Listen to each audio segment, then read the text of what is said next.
Bismillahirrahmanirrahim. Assalamu alaikum dear students and welcome in class of second year bio. Student हम लोगों ने आज chapter number 25 start करना है that is related with the ecosystem. Ecosystem का related वो chapter है, उसके बारे में हम लोग देखना है। आज हमारा जो इस चैप्टर के रिलेटेड फर्स्ट लेक्चर है उसको देखते हैं। सबसे पहले जो इकोसिस्टम को पढ़ने से पहले हम लोग देखेंगे इकोलॉजी क्या होती है। What is ecology? इकोलॉजी जैसे हम लोग बायो के अंदर डिफरेंट ब्रांचेस को डिस्कस करते हैं, जैसे हिस्टोलॉजी पढ़ते हैं, उसके अलावा मॉर्फोलॉजी पढ़ते हैं, ठीक है। That are the branches of biology, वो बायोलॉजी की ब्रांचेस हैं। इसी तरह ये भी इकोलॉजी भी एक बायोलॉजी की ही ब्रांच है। क्लियर? तो हम लोग कहते हैं ecology it is the branch of biology.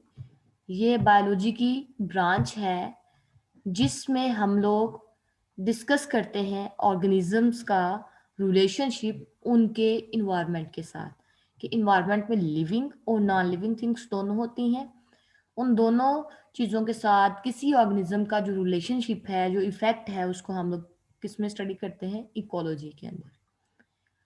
किसी भी ऑर्गेनिज्म का रिलेशनशिप उसके इन्वायरमेंट के लिविंग या नॉन लिविंग कंपोनेंट के साथ, उस चीज़ को स्टडी करना इकोलॉजी के अंदर आता है। ठीक है, जैसे एक ऑर्गेनिज्म, हम लोग इन्वायरमेंट में रहते हैं, हमारा जो इंटरेक्शन है दूसरे ऑर्गेनिज्म के साथ, जो रिलेशनशिप है, वो इकोलॉजी के अंदर आएगा। उसके अलावा जो नॉन लिविंग थिंग्स हैं जैसे लाइट है, एयर है, उनका इफेक्ट क्या है, उनके साथ हमारा रिलेशनशिप क्या है, वो भी इकोलॉजी के अंदर ही हम लोग डिस्कस करते हैं। क्लियर? कहते हैं जो टर्म इकोलॉजी है comes from the Greek word ओकस। ये ग्रीक वर्ड से निकला हुआ है जिसका मतलब क्या होता है? Family house hold. ओकस का मतलब क्या है? Family house hold. एंड लॉगी, आप लोगों ने ये लोगस काफी दफा वर्ड पढ़ा हुआ है, उसका मतलब होता है स्टडी ऑफ। ठीक है, स्टडी करना। तो यहाँ पे एग्जाम्पल जैसे बताई है, ओकस का मतलब फैमिली हाउस होल्ड है और लोगस का मतलब स्टडी है। इसका क्या मतलब है कि जैसे ही हम लोग घर में दाखिल होते हैं, हमारा इंटरेक्शन डिफरेंट चीज़ों के साथ शुरू हो जाता है। हमारा जो रिलेशनशिप है, हमारे बहन भाई हैं, माँ बाप हैं, ठीक है, उनके साथ, और साथ साथ हमारा घर की जो नॉन लिविंग थिंग है उनके साथ भी स्टार्ट हो जाता है। जैसे हम लोग घर में एंटर होते हैं, बहन भाइयों से मिलते हैं, माँ बाप से मिलते हैं, उसके बाद खाने का दिल करे तो हम लोग किचन की तरफ चले जाते हैं, उसके बाद नॉन लिविंग थिंग के साथ ही हमारा इंटरेक्शन होता है ना। तो यही चीज़ ऊपर डेफिनेशन में भी डिस्कस की गई है कि जो ही एक ऑर्गेनिज्म किसी इन्वायरमेंट में एंटर होता है तो उसका इंटरेक्शन लिविंग और नॉन लिविंग थिंग के साथ स्टार्ट हो जाता है। उस इंटरेक्शन, उस रिलेशनशिप को डिस्कस करना पढ़ना इकोलॉजी के अंदर आता है। कहते हैं ये जो टर्म है was used by the German zoologist. एक जर्मनी के रहने वाले जोलॉजिस्ट थे जिन्होंने इसके बारे में हमें बताया था, इस टर्म के बारे में। ठीक है, ये जोलॉजिस्ट होने के साथ साथ ही इकोलॉजिस्ट भी थे। इनकी बहुत ज्यादा कंट्रीब्यूशन है बायोलॉजी के अंदर। वो कौन से साइंटिस्ट थे? That was the Ernst Haeckel. In 1866 में इन्होंने हमें ये टर्म प्रोवाइड की थी। किस साइंटिस्ट ने? अर्नस्ट हैकर ने। He called it ecologic. इन्होंने इसे इकोलॉजी का नाम दिया और defined it as the study of the relationship of organism to the environment. और इसको फिर डिफाइन कैसे किया कि एक ऑर्गेनिज्म का उसके इन्वायरमेंट के साथ जो रिलेशनशिप है उसको हम लोग इकोलॉजी का नाम देते हैं। क्लियर हो गया? तो वही ऊपर वाली डेफिनेशन है। यहाँ पे हम लोग अकेला इन्वायरमेंट का जिक्र करते हैं, जबकि यहाँ पे लिविंग और नॉन लिविंग का बताया हुआ है। क्लियर हो गया? तो ऑर्गेनिज्म का रिलेशनशिप उसके इन्वायरमेंट के साथ क्या कहलाता है? इकोलॉजी। अब इन्वायरमेंट क्या है? इन्वायरमेंट एक्चुअली क्या होता है? It includes not only the physical, physical से मुराद नॉन लिविंग की बात कर रहे हैं कि इन्वायरमेंट में ना सिर्फ नॉन लिविंग थिंग्स आती हैं but also the biological conditions, बल्कि लिविंग ऑर्गेनिज्म भी आते हैं अंडर विच ऑर्गेनिज्म लिव, जहाँ पे एक ऑर्गेनिज्म रहता है। मतलब एक ऑर्गेनिज्म इन्वायरमेंट में दूसरे ऑर्गेनिज्म के साथ भी इंटरेक्शन करता है, उसका इफेक्ट उसके ऊपर पड़ता है और दूसरे ऑर्गेनिज्म का इस वाले ऑर्गेनिज्म पे इफेक्ट पड़ता है। उसके अलावा ना सिर्फ living biological conditions but also physical, physical मतलब नॉन लिविंग थिंग्स का भी इनके ऊपर इंट्रैक्शन होता है। इन्वायरमेंट में हम लोग दो चीजें डिस्कस करते हैं, लिविंग प्लस नॉन लिविंग, ठीक है। अब रिलेशनशिप क्या है?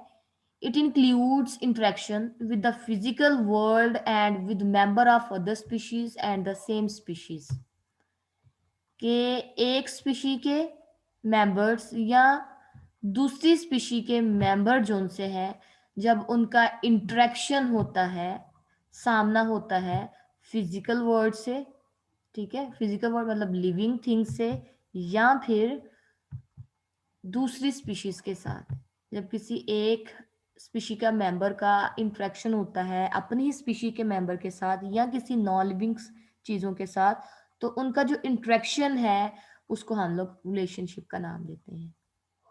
क्लियर हो गया? तो इस तरह हमने तीन चीजें डिस्कस की है। इकोलॉजी क्या है, इसकी टर्म कहाँ से आई, किसने बताई है, उसके बाद इन्वायरमेंट, और नेक्स्ट रिलेशनशिप। नेक्स्ट हम लोग इकोसिस्टम को डिफाइन कैसे करेंगे। इकोसिस्टम एक लार्ज टर्म है जिसके अंदर इकोलॉजी की टर्म भी आती है, ठीक है। जब community together with its non living surrounding, जब एक जगह पे एक कम्युनिटी रहती है, मतलब ये एक इन्वायरमेंट है, उसमें ये एक स्पीशी है, मतलब सेम स्पीशी के ऑर्गेनिज्म रहते हैं,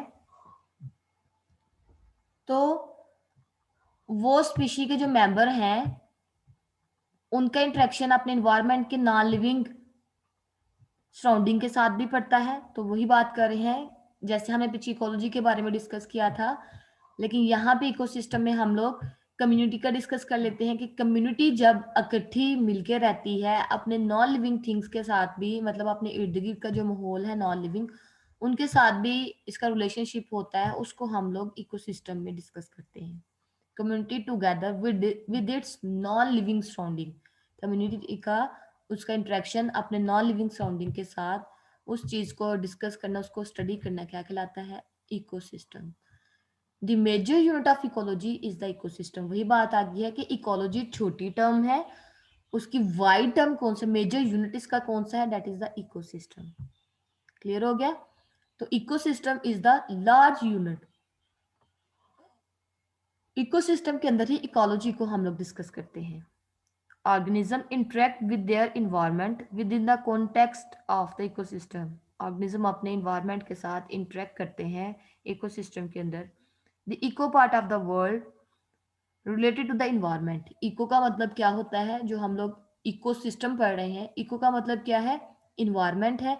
और system किस तरह बनता है? जब बहुत सारे चीजें मिलके काम करती हैं, बेशक उनके काम करने का अंदाज डिफरेंट है, लेकिन उनका काम करने का मकसद एक है। जैसे हम लोग अपनी बॉडी के अंदर देखते हैं, हमारी बॉडी के अंदर डिफरेंट सिस्टम्स होते हैं, जैसे डाइजेस्टिव सिस्टम है, रेस्पिरेटरी सिस्टम है, उसके बाद एक सर्कुलेटरी सिस्टम है, एक्सक्रीटरी सिस्टम है। अब इन सिस्टम को देखें तो इन सिस्टम में डिफरेंट ऑर्गन्स हैं, वो डिफरेंट फंक्शन परफॉर्म करते हैं, लेकिन उन सभी ऑर्गन्स का काम क्या है? एक सिस्टम को परफॉर्म करना। जैसे हम लोग डाइजेस्टिव सिस्टम की एग्जांपल ले, माउथ जो है वो डिफरेंट वे से हमारे फूड को च्यू कर रही है, उसके बाद जो है हमारा स्टमक है वो डिफरेंट वे से हमारे फूड को काट रहा है, उसको छोटे छोटे पीसेस में चेंज कर रहा है, ठीक है। आगे इंटेस्टाइन है, ये सारे ऑर्गन्स का काम करने का तरीकाकार अलग अलग, लेकिन काम एक जैसा ऑलमोस्ट होता है। तो यही बात कर रहे हैं कि सिस्टम में बहुत सारे चीजें इकट्ठी होके अलग अलग काम करके, लेकिन उनका काम करने का पर्पस सेम होता है, वो करते हैं। तो इसी तरह कहते हैं इको का मतलब क्या होता है? इकोसिस्टम इन्वायरमेंट, और system means part, means a collection of related parts that function as a unit, कि बहुत सारे पार्ट्स मिलके एक यूनिट के तौर पे काम करते हैं।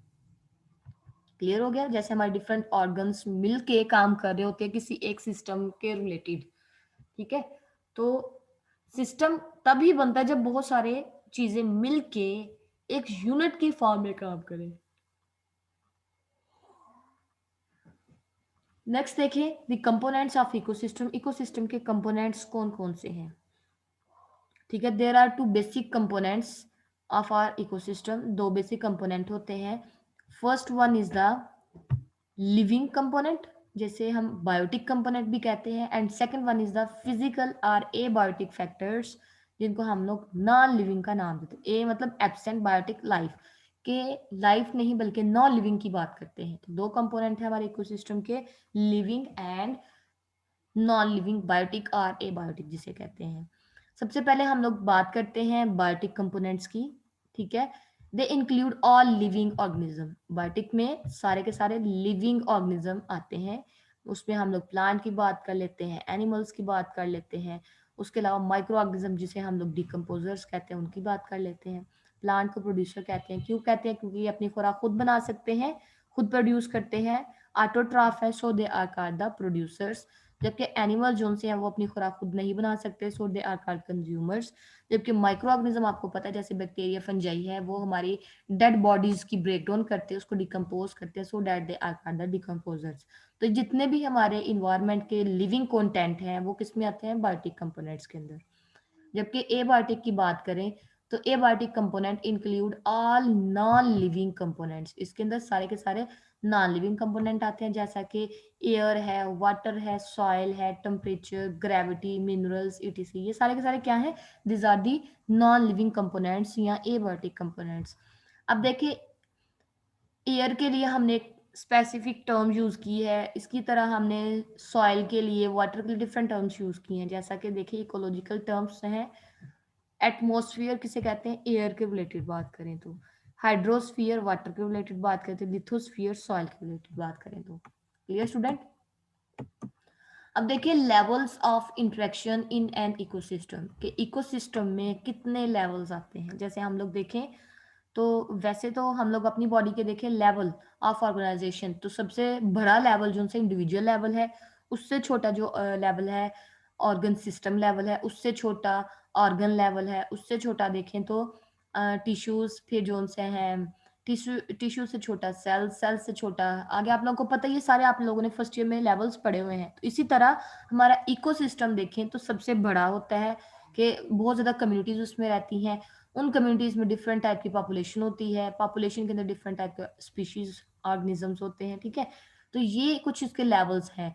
ये तो हम लोग जब बात किसी भी इकोसिस्टम को देखते हो तो हमें वो सबसे बड़ा लेवल नजर आ रहा होता है, लेकिन एक्चुअली वो इकोसिस्टम स्टार्ट फर्स्ट, इसका सबसे छोटा जो लेवल होता है उसकी बात करें, that is the individual level. Individuals मिलते हैं तो हमारे पास इकोसिस्टम के लेवल स्टार्ट होते हैं, ठीक है।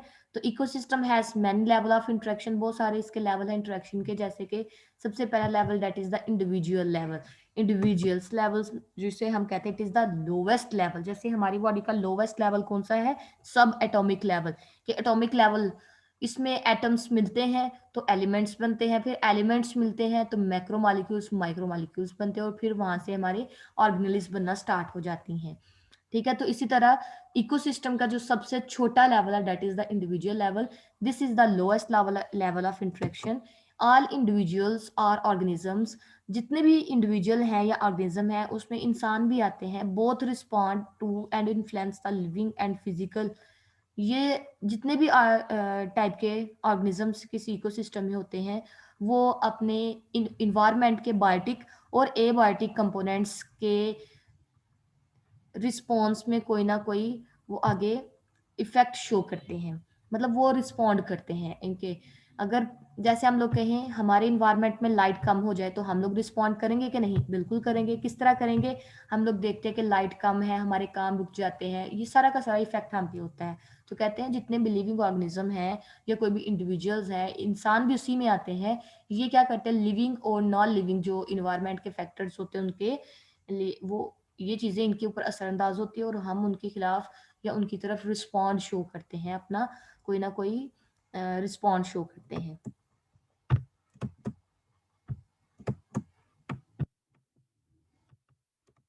नेक्स्ट देखें, इंडिविजुअल लेवल के बाद नेक्स्ट जो लेवल आता है that is the population level. जिस तरह हमने कहा था सेल्स होता है, तो उसके बाद सेल लेवल के बाद टिश्यू लेवल आता है ना। टिश्यू लेवल से मुराद बहुत सारे सेल्स मिलते हैं तो टिश्यू लेवल बन जाता है। तो बिल्कुल इसी तरह बहुत सारे इंडिविजुअल सेम टाइप के जब मिलते हैं तो वो क्या बना देते हैं? पॉपुलेशन लेवल बनाते हैं। तो देखें इंडिविजुअल लेवल से नेक्स्ट जो लेवल है that is the population level.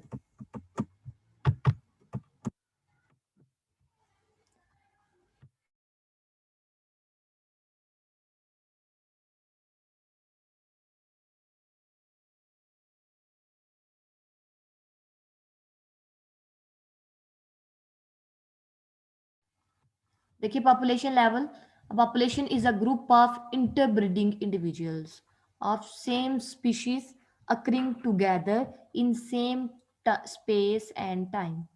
कहते हैं जब एक ही स्पीशी के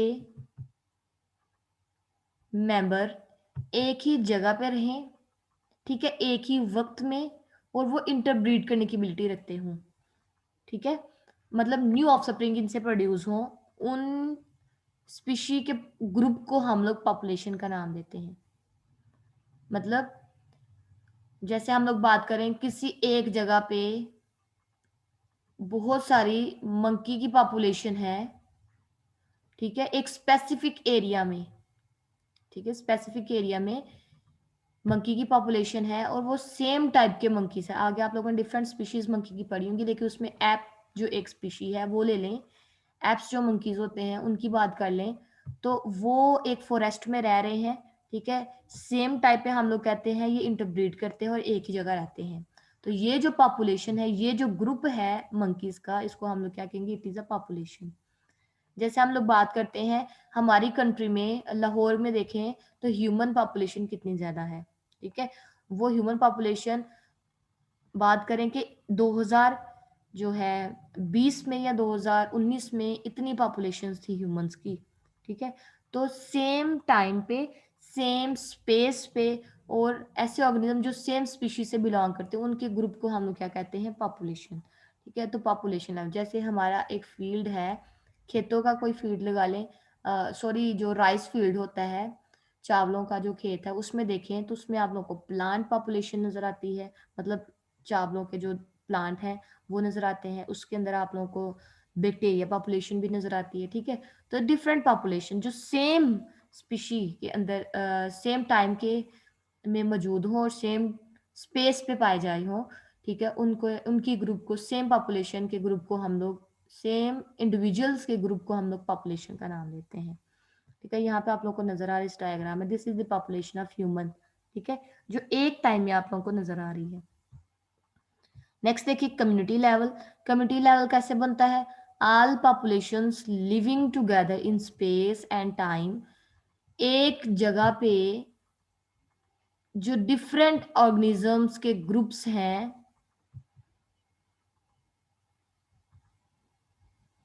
ठीक है, तो ये क्या बनाती हैं, एक कम्युनिटी बना देते हैं। सेम टाइम में सेम स्पेस पे जो डिफरेंट स्पीशीज के ग्रुप्स हैं, उन सभी को हम लोग क्या कहते हैं मिला के, कि यहाँ पे कम्युनिटी बन गई। कम्युनिटी में हम लोग एक टाइप के ऑर्गेनिज्म को डिस्कस नहीं करते, डिफरेंट ऑर्गेनिज्म उसमें हम लोग पढ़ते हैं, डिफरेंट ऑर्गेनिजम्स के ग्रुप्स को के बारे में हम लोग डिस्कस करते हैं। मतलब डिफरेंट पॉपुलेशंस जब एक जगह पे मिलके रहती हैं, डिफरेंट पॉपुलेशंस जब मिलके रहती हैं एक जगह पे, ठीक है, एक ही वक्त में, तो उन पॉपुलेशंस को फिर हम लोग कम्युनिटी का नाम देते हैं। जैसे आप लोग को ये फॉरेस्ट नजर आ रहा है, ठीक है, फॉरेस्ट में देखें आप लोग एनिमल्स भी पाए जाते हैं, प्लांट्स भी पाए जाते हैं, उसके अलावा देखें बैक्टीरिया है, बर्ड्स होते हैं, डिफरेंट स्पीशीज है ना। तो एनिमल्स में भी आगे वैरायटी आ जाती है, लाइन होते हैं, टाइगर होते हैं, डियर है, मंकीज हैं, डिफरेंट। तो ये डिफरेंट स्पीशीज जब एक ही वक्त में एक ही जगह पे पाई जाती हैं, तो उन पॉपुलेशंस को हम लोग किसका नाम देते हैं, दे फॉर्म अ कम्युनिटी। जब डिफरेंट पॉपुलेशंस एक जगह पे मिलकर इकट्ठी रहती हैं तो दे फॉर्म कम्युनिटी, कम्युनिटी बना देते हैं। क्लियर हो गया।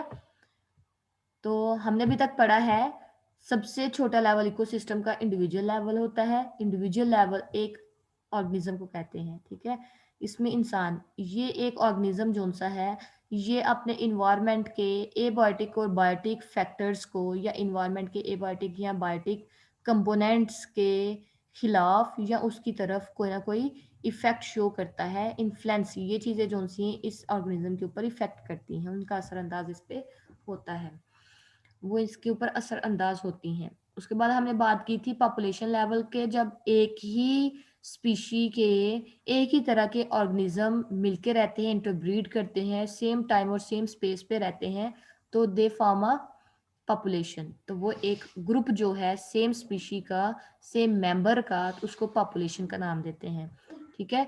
उसके बाद हमने कम्युनिटी लेवल की बात की है कि जब डिफरेंट पॉपुलेशंस जो सी हैं एक सेम स्पेस पे सेम टाइम में हो, उसको हम लोग कहते हैं कम्युनिटी लाइफ। सेम टाइम से क्या मुराद है स्टूडेंट, कि इससे मुराद ये है कि अगर हम लोग बात कर रहे हैं 2020 की या 2019 की, तो 2019 के बाद देखें तो डिफरेंट टाइम चेंज हो रहा है, और उसके बाद पॉपुलेशन भी तो उसकी डिफरेंट हो जाएगी ना, चेंज होगी, मतलब उसमें इंक्रीज आ सकता है या डिक्रीज आ सकता है। टाइम से मुराद कि जब हम लोग उसको स्टडी कर रहे हैं उस टाइम कितने यहाँ पे ऑर्गेनिजम्स हैं, कितने पॉपुलेशंस हैं।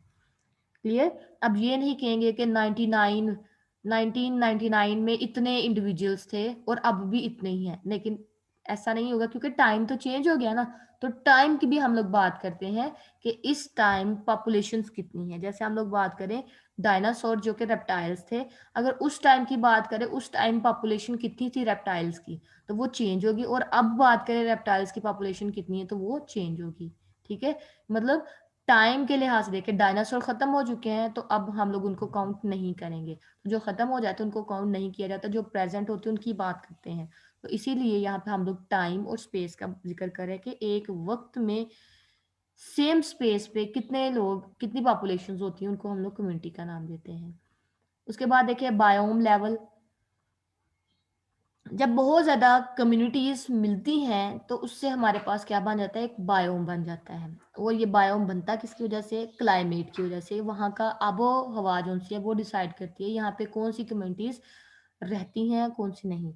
Biome is a major regional community. ये इलाकाई कम्युनिटी होती है, वो प्राइमरी डिटरमाइंड, वो किससे, किसकी वजह से बनती है, कौन इसको बताता है कि ये कम्युनिटी यहाँ पे है, बाय क्लाइमेट। जो क्लाइमेट इनका है वो डिसाइड करता है कि यहाँ पे कौन सा ऑर्गेनिज्म रहता है। जैसे हम लोग कहते हैं ठंडे इलाके, वहाँ पे कौन कौन सी ऑर्गेनिज्म रह सकते हैं, और जो गर्म इलाके हैं वहाँ पे, दीज आर दी बायोम्स। ठीक है, जो किसकी वजह से बने हैं, according to the climate, climate की वजह से बने होते हैं।